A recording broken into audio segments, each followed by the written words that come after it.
Hello, beautiful moms and entrepreneurs. My name is Charisse Walker, and I'm your host of the Unbreakable Mompreneurs podcast. This is a place where we come together to learn, grow, and inspire. So sit back, relax, and let's get started. Hello, Unbreakable Mompreneurs. My name is Charisse Walker, your host, and today I'm here with Angela Frank, and she is a fractional CMO, and so she is here to share how can you make money in your business and what do you need to do specifically with marketing? With all these different businesses that we all have, there's some underlying things that every single business could do better to save money. So Angela, why don't you introduce yourself to our audience? Yeah, thank you so much, Charisse. I'm very excited to be here and sharing some marketing insights with your audience today. Like you mentioned, I'm a fractional CMO, so that means that I assist small businesses in their marketing strategy, and I come in to create profitable marketing strategies.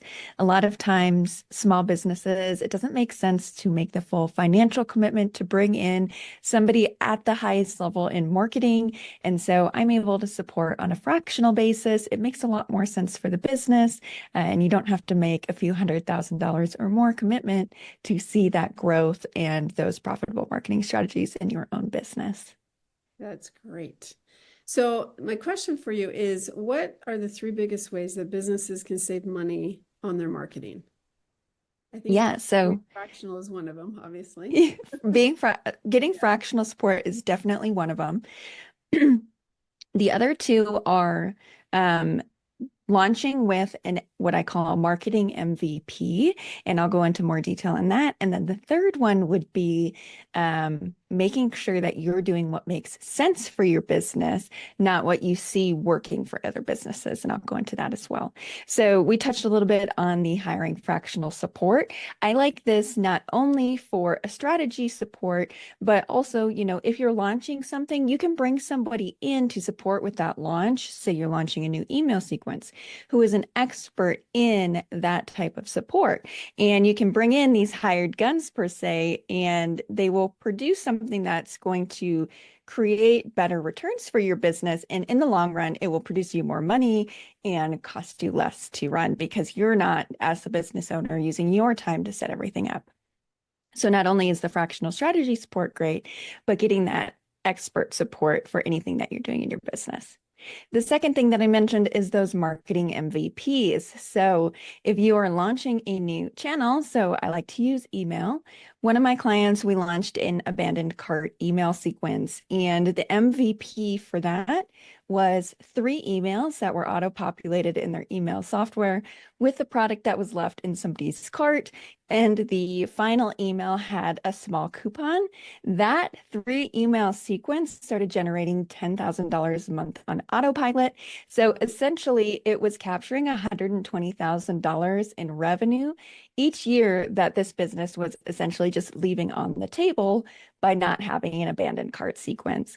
And so you can see here, we didn't spend a lot of time. We didn't spend months and months and months getting this set up and launched. We launched with what we thought would be impactful and something that we could launch with right away. And it started generating revenue.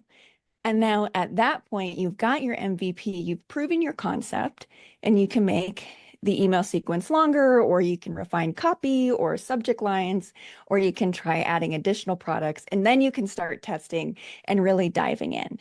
If that email sequence didn't perform, well, there's a little bit of testing you can do to see if there's anything you can do to get it to start working for you. But at that point, it's time to move on to something that will. And so by launching with the MVP, you're able to find these great returns in minimal amount of time. And also it mitigates your downside if it doesn't work.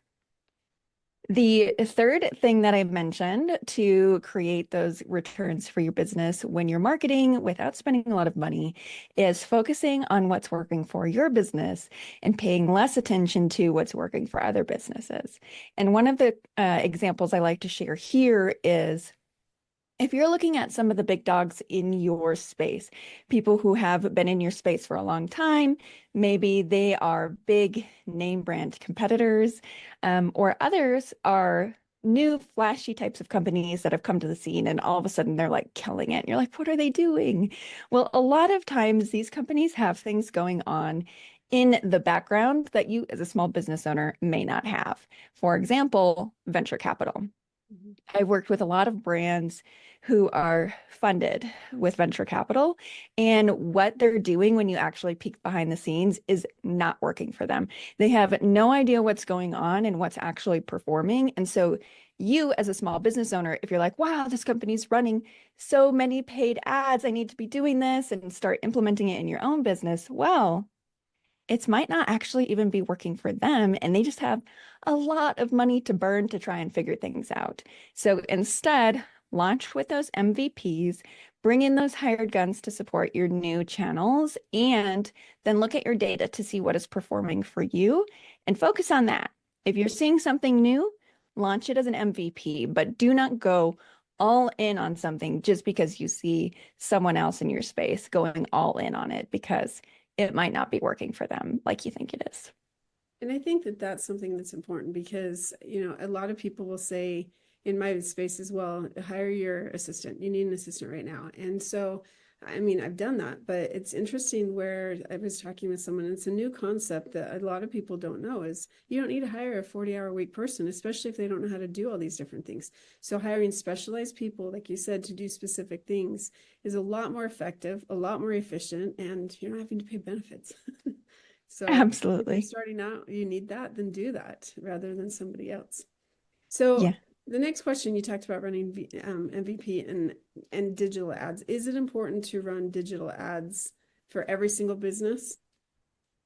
No, absolutely not. And there's plenty of businesses who have succeeded and reached, many, many customers. I have a podcast and I interviewed somebody that I'm thinking of in particular. His name is Sean Tepper, and he grew his platform to, I think, 9,000 customers without running ads. Instead, he found that YouTube would work really well for him for customer acquisition. And that's how they've been able to reach so many people. And I think they've reached people in like 50 different countries. And so that's just proof that you can have massive success in your business without investing in ads. So what role does customer feedback play in refining marketing strategies? Yeah, so customer feedback is incredibly important, not only for you to continue to improve the quality of your offer, but also to improve the quality of your marketing. One of the ways that I love implementing customer feedback is in message adjustments. So if you are seeing reviews come through and people are continually using a certain phrase, maybe you have a fitness product and you explain, the benefit of your product as like improved flexibility, but in reality, people are saying, this really improved some joint pain I was having in my knee. Well, that's cue to you that multiple people are seeing a benefit. And so you can start implementing this type of messaging in what you're doing in your marketing. And so maybe flexibility is important, but you can also speak to the benefits that it has on your joints and things like that, and sharing more of this educational style messaging. So say that I'm a new business or an old business. What's the difference in marketing that should happen with these two different types of businesses?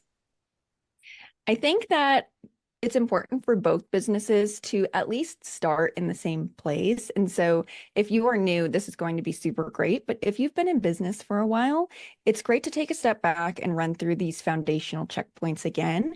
And so where I always like to start when working with a brand is, what is your brand mission? Who are the people that you are trying to reach? And what is the juiciest offer you can make to these people? So your brand mission is something very simple. It's not designed to be customer facing. And so it can be as simple as maybe you're selling a toothbrush. Our mission is to help the world have better mouth care or something like that. Silly example. But you can take this brand mission now and sprinkle it throughout your marketing. And what this does is create a very cohesive experience for people when they are encountering your marketing. Oh yeah, I know this brand. They talk about how I can take better care of my teeth. And this creates an element of what I like to call psychological safety. Everywhere somebody is encountering you online and off, they are seeing a very similar message, and it reinforces their image in their head of your brand. The second thing is, who are the people that you are actually trying to show this message to? And so for the toothbrush example, well, lots of people have teeth that they want to take better care of, but maybe there's a specific type of person that your toothbrush works best for. And so by starting with those people that you are uniquely positioned to help first, and then expanding from there, that will set your marketing up for success. And again, you can do more with less by making sure that you're focusing on showing your message to the right people. The third thing is making sure now that your message and your customer are showing up and being shown the juiciest version of your offer. So one of the things that I like to advise against is running discounts and promotions and things like that, free promotions to bring people into your funnel, because what you want is to attract people who align with your brand at its full price. And so a juicy offer could be, what can you do to reduce the amount of time it takes someone to get results, reduce the amount of commitment it takes to get results? What are the things that you can do to reduce the amount of resources to get those results? So maybe somebody is manually brushing their teeth. I don't know why I keep using this toothbrush example. And maybe your toothbrush, this doesn't exist, but gets people's mouth cleaner than a manual toothbrush in less time. Like maybe you only have to brush your teeth for 10 seconds. That would be crazy. And I really don't think that exists. But that's an example there of making a super juicy offer where now people aren't even thinking about a discount. They're like, wow, I would love to spend less time brushing my teeth every day. I do this 2 or 3 times a day, and I hate doing it. That would be immense time saving. So think about ways to make your offer as juicy as possible for the people that you are trying to reach, and make sure that it aligns with your brand mission. So my idea for you would be, it's a chewing gum that brushes your teeth for you. And so there you go. From a red ocean to a blue ocean, and it solves the problem because now you chew your gum and it brushes your teeth and you don't have to eat things. So that's it, right? That would actually be flying off the chart. I need to look into that. No, I'm kidding. Yeah, we have so many great ideas. And I think too, like if you are an established business and you're hearing this, you're thinking about, well, I already have these products or these services that I'm selling. And so what I would say to you is, there are benefits that you are already providing to people that I'm confident that you are not messaging about. And so maybe you are a cleaning service, message about the time saved, message about what that means for people. Maybe you spend all day Sunday cleaning your house, and you can spend that time with kids out in the park and spending time with your family and your loved ones. Or maybe you can spend that time on a hobby or learning a new skill or improving the value you provide at work so you can get that promotion. And so there are ways that you can take your existing products and services and make that offer even more valuable to the people that you're already sharing it with. I have always heard solve a problem. And if you solve the problem, then you can do something, you can sell your product. But you said something that I have not heard before, or it's not in the mainstream because you talk about funnels. I'm in that community, that if you don't try to sell at a discount, you just like glossed over that, but I want to come back to it because there are so many people. You give out a free lead magnet, the freebie, to get their attention, to get their stuff, and then you email the heck out of them to get them to buy your product. What you said, and I just want to make sure I understood it, was that you want to get the person that's willing to pay the full price at the beginning. That is a concept that I rarely hear, if ever, from anybody. And it's very, very genius because you're hiring your absolute ideal client that's willing to. I was in a seminar recently where he says you want to, and he uses the word seduction because seduction is marketing. You're seducing a person to do what you want them to do. And so whether you agree or not, come up with a different word, but that's really what it is. And you want a customer that's going to thank you for spending a ridiculous amount of money if that's what your service or your product is, versus you have to convince them and cheat them out of their money. Does that make sense? And so I really want to go back to that. And if you can expand just a little bit on how do you do that? How do you get a person to, instead of a free lead magnet, and a good example, there's somebody that spoke at one of the seminars. He had everyone put their emails in and then he just markets the heck out of them, right? And so he's like, well, you get these free laminated sheets on how to sell stuff. Just pay the shipping at $6.95. And I thought, okay, I'm going to play into your game. It's $6.95, not a big deal. And a month later, get these 3 sheets. And I look at these sheets and it's literally printed front and back, laminated. It's not a big deal at all. But he has people buying it. And so how do you get people to buy your product at the full price and not do the freebies? Yeah, so there's a couple ways you can do it. One, again, is going back to that offer and make sure that you're talking about the true value and helping your prospects understand the value that it is that you provide. A lot of times people try to skip this step and then they get caught in this repetitive promotion cycle.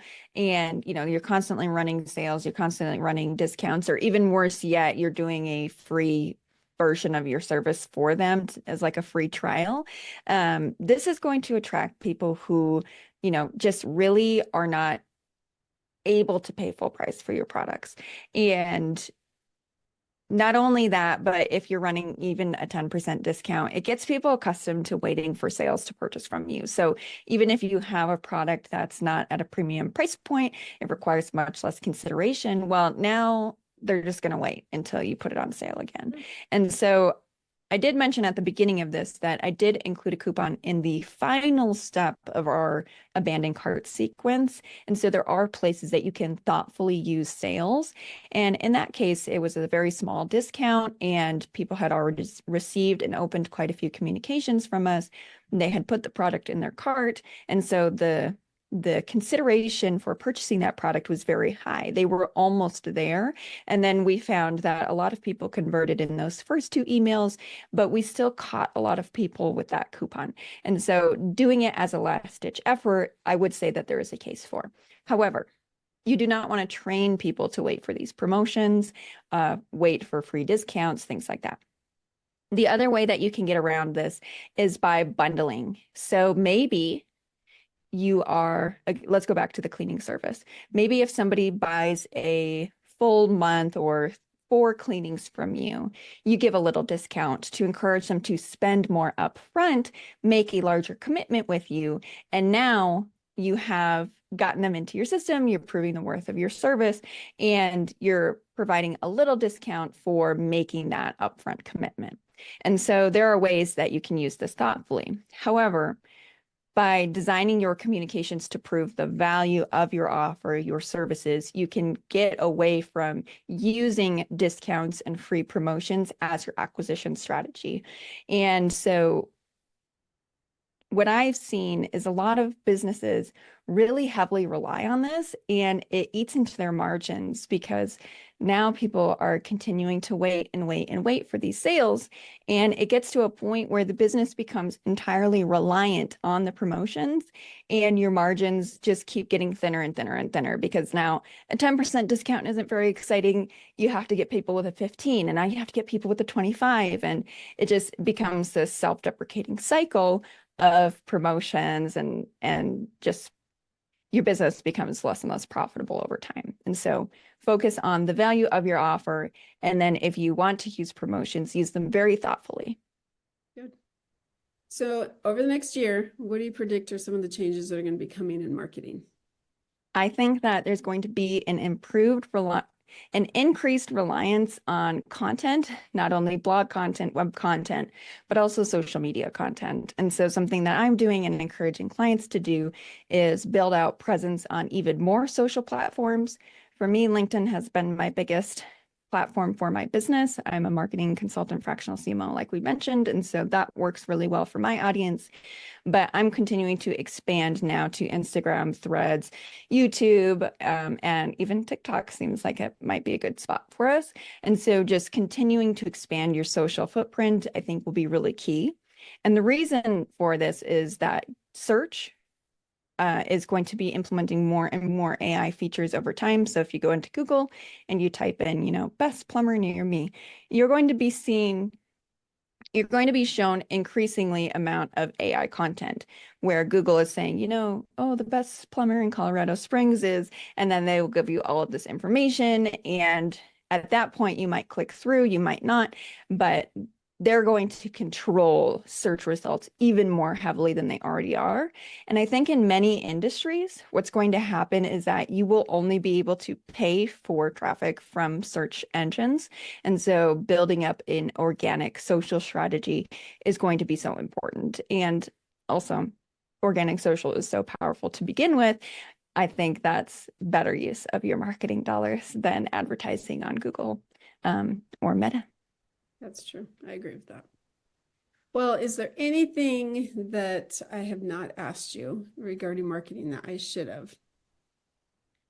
I don't think so. I think a lot of people, if you want to leave this message with one key thing, it's if we talked about a lot today, and marketing, there's always so many things, and there's so many different brands, and so many different things work for different brands. And so it can easily become overwhelming. And so I would encourage you to take a step back, take a deep breath, look at what's working in your business and see if there's anything you can do to make it work even better, and start there. You can launch new channels later. You can do all of these things that you want to do for your business later, but start now and start small and then grow and evolve. If you're expanding your social, start with one platform and continue from there. You don't have to do it all right now. Right. I agree.